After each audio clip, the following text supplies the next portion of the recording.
ओम श्री परमात्मने नमः।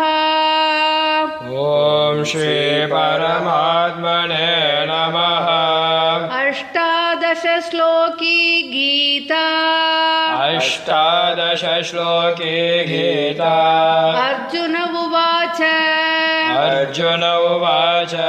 निमित्तानि च पश्यामि। निमित्तानि च पश्यामि। विपरीतानि केशव। विपरीतानि केशव।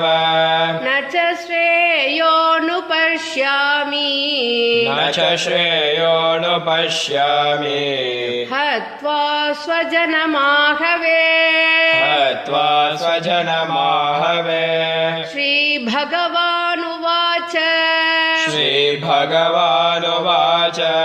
योगस्थः कुरु कर्माणि। योगस्थः कुरु कर्माणि। सङ्गं त्यक्त्वा धनञ्जय।